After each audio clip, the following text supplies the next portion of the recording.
Estamos con Margarita Stolbizer. ¿Qué tal, Margarita? Buen año. Muchas gracias igualmente y gracias por la invitación.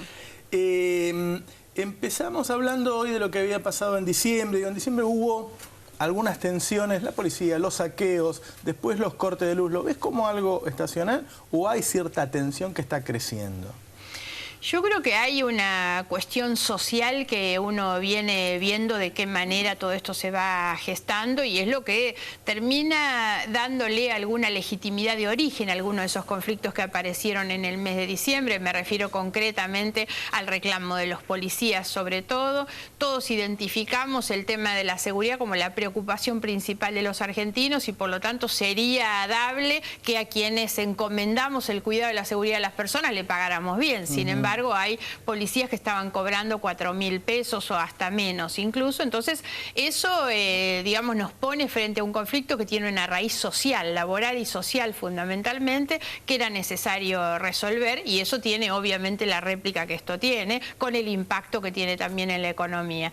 Me parece que estas son cuestiones que no están resueltas, lejos de estar resueltas. Esto se empieza a replicar en muchos otros lugares porque hay una cuestión genética, que es una inflación no resuelta o mal abordada, que lógicamente termina justificando esto. Tenemos una desactualización y un retraso de los ingresos muy grande, tanto en los niveles salariales, hoy como en los programas asistenciales. Entonces me parece que esto genera todo un clima, más allá de las cuestiones que podamos encontrar como tensiones propias del momento. Creo que hay una raíz social que en este año sobre todo vamos a ir viendo que esto va a tener su réplica en distintos lugares, ¿no?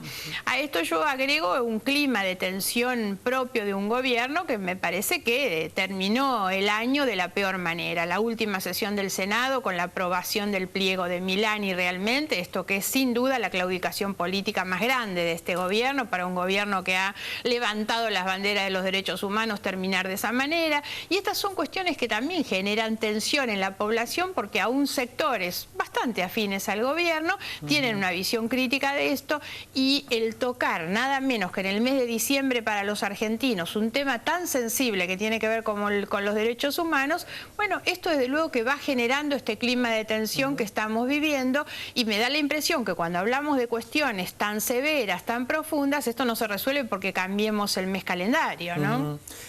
Mencionabas la inflación, que a mí me parece que está en el medio de muchos problemas políticos, económicos, sociales. ¿Vos le ves una raíz de errores macroeconómicos del gobierno? ¿Tiene que ver con empresas en Argentina muy concentradas, muy avariciosas? ¿Tiene que ver con una mezcla de las dos cosas? Debería haber una mezcla de las dos cosas y tal vez algunos otros componentes más. El gran problema que tenemos frente a la inflación es que es un problema no reconocido durante muchos años. En realidad, el gobierno decidió que en lugar de afrontar el problema, lo que hizo primero fue meter una patota en el INDEC. Perdimos las estadísticas o la confiabilidad que tenían que tener las estadísticas, perdimos el personal técnico dentro del INDEC y realmente esto nos pone también en una situación complicada. ¿Qué es lo que se le ocurre ahora al gobierno? Negocia con el FMI, ver qué tipo de índice vamos a tener. La verdad es que las respuestas terminan siendo las peores frente a un problema que lo que requiere es otro nivel de diálogo, de acuerdo, sin ninguna duda. Cambiar la situación que tenemos o la relación que tenemos con sectores empresarios concentrados, bueno, pasa porque la Argentina recupere previsibilidad, confiabilidad, capacidad del Estado de establecer mecanismos regulatorios y que se cumplan en realidad. En cambio, venimos de una situación de pacto permanente con las empresas. Entonces eso es lo que hace difícil, hace cada vez menos creíble a un gobierno que en lugar de poner condiciones lo que hace es terminar siendo condicionado, ¿no? ¿Van a seguir avanzando en este 2014 con acuerdos de ideas para llegar a una alianza con el radicalismo en 2015? Sí, a mí no me gusta la idea de alianza con el radicalismo. Yo creo en la construcción de una nueva alternativa política en la Argentina que incluya al radicalismo como debería incluir a las fuerzas que integramos el FAP y algunos otros, la coalición cívica. La experiencia de UNEN en la Ciudad de Buenos Aires ha sido una experiencia valiosa, el tema de Proyecto Sur. La verdad es que nosotros aspiramos a que los sectores progresistas en la Argentina podamos establecer una agenda de temas, un programa forma de gobierno. Hay que ver mucho las experiencias de la región y yo creo que empezar a entender también que los sectores progresistas no tenemos de ninguna manera la chance de fracasar en la construcción de esa alternativa, porque lo que puede venir después del kirchnerismo es un riesgo de vuelco a la derecha, a los sectores más conservadores, muy peligroso, ¿no? Estando Sanz como titular del radicalismo, ¿no hay también por lo menos un pequeño corrimiento hacia la derecha del radicalismo? En realidad yo creo que ha habido un corrimiento a la derecha de la política en general, cuando uno intenta, dentro de los cuales, digamos, no nos excluyo. Sí. Me parece que el resultado tan exitoso que ha tenido la izquierda en la última elección habla de eso, de un corrimiento general donde ellos prácticamente pudieron quedarse con una bandera.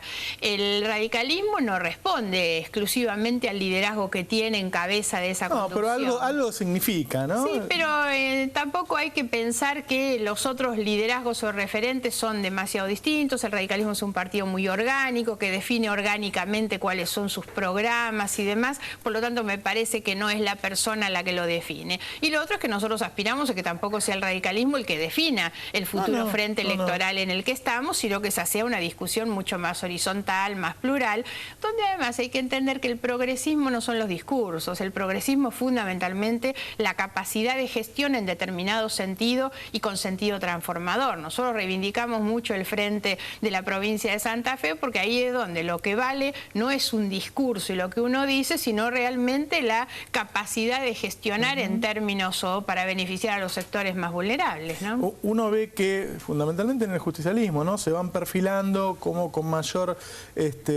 probabilidad algunos representantes que no sé si son de derecha, digo, pero por lo menos son liberales o neoliberales. A eso me refería cuando decía que el cambio puede terminar siendo un cambio peor, ¿no? Pero digo, ¿tendrá que ver por ahí con que ya va más de una década larga que en la región hay gobiernos progresistas, un poco más, un poco menos, con matices, y que esté llegando el momento de un cambio, que estemos yendo para otro lado? No, creo sinceramente que no. Si uno mira el tema de la región, Brasil está muy consolidado, el Partido de los Trabajadores, con sus diversas alianzas, porque eso también es un conglomerado yo lo que tengo dudas es si diverso. Dilma está haciendo un gobierno progresista.